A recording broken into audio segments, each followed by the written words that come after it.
3 days before Nathaniel Blackwood was supposed to walk down the aisle with the woman of his dreams, a manila envelope arrived at his doorstep.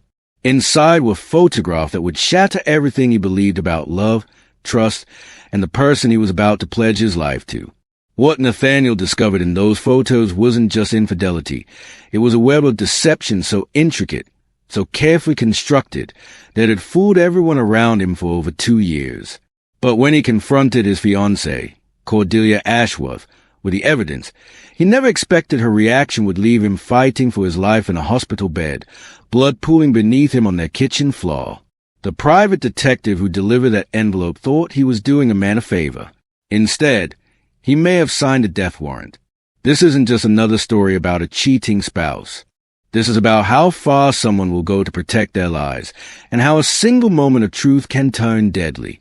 Because when Cordelia realized a carefully crafted facade was crumbling, she made a choice that would shock investigators, devastate families, and leave everyone asking the same haunting question. How well do we really know the people we love? What do you think? Was this an accident or something more calculated? Let me know in the comments as we dive into one of the most disturbing cases of domestic deception I've ever covered. Nathaniel Blackwood first laid eyes on Cordelia Ashworth at a charity gala in downtown Portland, Oregon. It was October 2021, and the autumn rain was drumming against the windows of the historic Multnomah Athletic Club. Nathaniel, a 34-year-old commercial real estate developer, had attended reluctantly. These events were more about networking than genuine philanthropy, and he'd grown tired of the superficial conversations that dominated his social circle. But when Cordelia glided across the room in an emerald dress that perfectly complemented her auburn hair, Nathaniel felt something shift inside him. She wasn't just beautiful. She carried herself with a confidence that seemed genuine, unlike the practiced charm he'd grown accustomed to in his world of high-stakes business deals.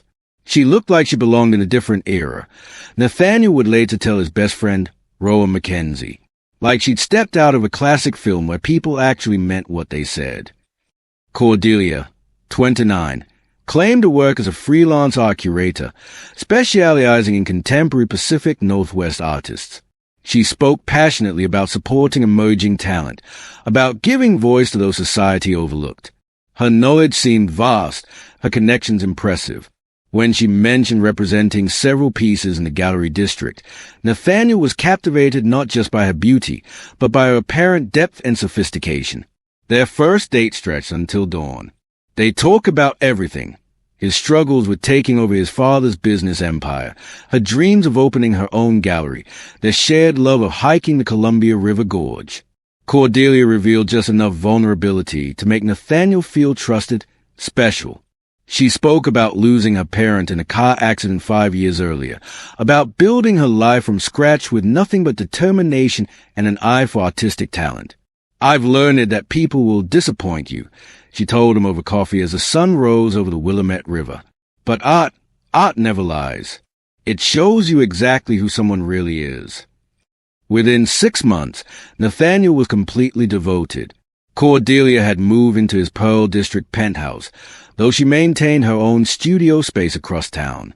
She was affectionate but not clingy, supportive of his work but independent with her own career.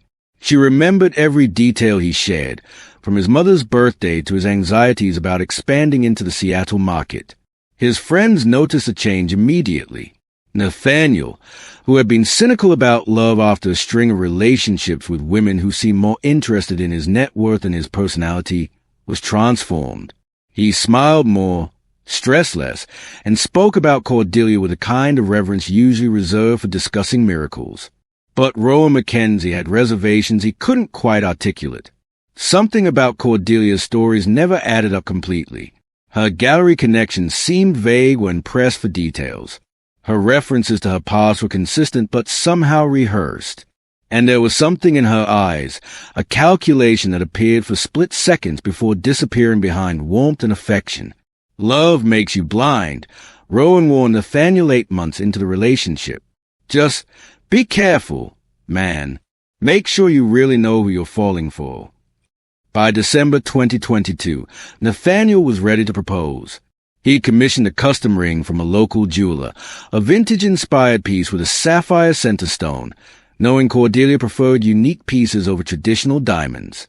He planned to pop the question during their weekend getaway to Cannon Beach, at the same spot where they'd shared their first overnight trip together. The proposal was everything he'd dreamed of. Cordelia cried, said yes, and they spent the evening planning their future. They set a wedding date for September 2023, giving them 9 months to plan what Cordelia insisted would be an intimate ceremony for close friends and family. But as the engagement period progressed, subtle inconsistencies in Cordelia's life began surfacing more frequently. Phone calls she would step away to take, claiming they were from difficult clients. Weekend trips to Seattle that she said were for gallery business, though she rarely returned with concrete details about meetings or acquisitions. The first real red flag came in March 2023. Nathaniel had surprised Cordelia by stopping by his studio space unannounced, hoping to take her to lunch. When he arrived at the address she'd given him, a converted warehouse in the Alberta Arts District, the security guard looked confused. "Miss Ashworth?" "No. Sir, we don't have anyone by that name renting space here. Haven't had an Ashworth in the 3 years I've been working this building." When Nathaniel confronted Cordelia that evening, she had a ready explanation. She'd been subletting from another artist who held the official lease, paying cash to keep costs down. It was a common arrangement in the art world, she explained, and the security guard was new, probably just confused about the unofficial arrangements. The explanation made sense, but it planted a seed of doubt that began to grow. 3 weeks later, Nathaniel ran into someone who claimed to know Cordelia from way back. At a restaurant in the Pearl District, a woman named Valencia approached their table, excited to see Cordelia. "Oh my God, Cordy. I haven't seen you since you were working at that insurance office in Beaverton. How's the claims adjustment business treating you?" Cordelia's face went pale for just a moment before she recovered, laughing off the encounter. "Valencia's thinking of someone else," she told Nathaniel later. "People say I have one of those faces." But Valencia had seemed so certain, even mentioning specific details about their former workplace. That night, Nathaniel found himself lying awake, replaying conversations, analyzing Cordelia's reactions to unexpected questions about her past. The breaking point came in June. Nathaniel's mother, Patricia, was visiting from San Francisco and wanted to meet some of Cordelia's art world contacts. She was genuinely interested in supporting local artists and hoped Cordelia could introduce her to some emerging talent for her own collection. Cordelia became evasive, then defensive. She claimed her contacts were very private people, that mixing personal and professional relationships was complicated. When Patricia pressed gently, mentioning she'd love to visit some of the galleries where Cordelia's work was featured, Cordelia snapped. "Not everything is for sale, Patricia. Some relationships are sacred." The outburst was so unlike the composed, gracious woman Nathaniel thought he knew. Later that evening, after his mother had returned to her hotel visibly shaken, Nathaniel made a decision that would change everything. Jasper Thornfield operated from a cramped office above a Vietnamese restaurant in southeast Portland. At 52, he'd spent 2 decades with the Oregon State Police before transitioning to private investigation work. His specialty was background verification, cases where gut instincts clash with surface appearances. When Nathaniel walked into his office that humid July afternoon, Jasper recognized the look immediately. The man was torn between loyalty and suspicion, hoping to be proven wrong while simultaneously needing to know the truth. "I feel ridiculous even being here," Nathaniel admitted, sliding a check across a desk. "But something isn't right. I need to know who I'm marrying." Jasper's initial research began with public records. Within 48 hours, he discovered something that made his stomach drop. There was no record of Cordelia Ashworth's parents dying in a car accident. In fact, there was barely any record of Cordelia Ashworth existing before 2019. Social Security records show the name had been legally changed from Delilah Crane in March 2019. Delilah Crane had a very different history than the one Cordelia had shared with Nathaniel. Court documents revealed Delilah had been married twice before. Her first husband, Marcus Thorne, had filed a restraining order against her in 2016, citing escalating manipulative behavior and threats of violence. The second marriage, to businessman Edmund Price, had ended when Edmund discovered Delilah had been systematically emptying his business accounts to fund a gambling addiction. But the most damning discovery came when Jasper traced Delilah's employment history. She had indeed worked at an insurance company in Beaverton, not as an art curator, but as a claims investigator specializing in fraud detection. The irony wasn't lost on him. Phone records proved even more revealing. Using contact from his law enforcement days, Jasper discovered Cordelia maintained active communication with 3 different men, all wealthy, all believing they were in exclusive relationships with her. The dates and times of her business trips corresponded perfectly with visits to Seattle and San Francisco, where 2 of these men lived. The third man was local. Dr. Kim Blackthorne, a prominent plastic surgeon, had been seeing Cordelia every Thursday evening for 8 months. He believed she was single, working as a pharmaceutical sales representative, and had been planning to propose to her himself. Jasper's surveillance revealed the elaborate nature of Cordelia's deception. She maintained separate phones, separate wardrobes, and separate personas for each relationship. With Dr. Blackthorne, she was bubbly and adventurous. With the Seattle tech executive, she presented herself as intellectually ambitious and career-focused. With Nathaniel, she was a sophisticated art world insider with a tragic backstory. The investigation took 3 weeks. During that time, Jasper photographed Cordelia entering hotels with other men, documented her multiple identities through financial records, and traced her real family background. Her parents were alive and well, living in retirement in Arizona. They hadn't spoken to their daughter in 4 years, not since she'd stolen $30,000 from their savings account. On August 15th, Jasper compiled everything into a comprehensive report. The photographs were particularly devastating. Cordelia laughing intimately with Dr. Blackthorne at a restaurant, kissing the Seattle executive outside his apartment building, withdrawing cash from accounts Nathaniel didn't know existed. When Jasper called Nathaniel to schedule the reveal meeting, he could hear the weight of anticipation in the younger man's voice. Some discoveries destroyed lives, but they also freed people from elaborate lies. He hoped this would be liberation rather than devastation. The manila envelope arrived on August 18th, 3 days before Nathaniel and Cordelia's final dress rehearsal. Nathaniel sat in his home office, hands trembling as he spread the contents across his mahogany desk. Photographs, financial records, court documents, a complete dismantling of the woman he'd planned to marry. His first reaction wasn't anger, it was disbelief. The evidence was overwhelming, yet his mind rejected it. This had to be some elaborate mistake. The woman who made him coffee every morning, who remembered his anxieties about quarterly board meetings, who held him when nightmares about his father's death kept him awake. She couldn't be the calculating predator described in Jasper's report. For 2 hours, Nathaniel studied every document. The restraining order filed by Marcus Thorne painted a picture of escalating psychological manipulation. Edmund Price's divorce filing detailed systematic financial abuse. The surveillance photos showed a woman he recognized physically but had never truly known. The breaking point came when he discovered Cordelia's real financial situation. While claiming to support herself through art curation, she'd been systematically accessing his accounts. Small amounts at first, $500 here, $800 there, charges she explained as emergency expenses or investment opportunities. Over 18 months, she'd stolen nearly $75,000. But the theft felt secondary to the emotional devastation. Every intimate conversation, every shared vulnerability, every moment of connection had been performance art. The woman he'd fallen in love with simply didn't exist. When Cordelia returned from her gallery meeting that evening, Nathaniel was waiting in their kitchen. The envelope sat between them on the granite countertop, like evidence in the courtroom. "We need to talk," he said quietly. Cordelia's face shifted through a series of micro-expressions: confusion, recognition, calculation, and finally, cold assessment. In that moment, Nathaniel saw her clearly for the first time. The warmth in her eyes had been as artificial as everything else. "You hired someone to spy on me." Her voice carried no shame, only mild irritation.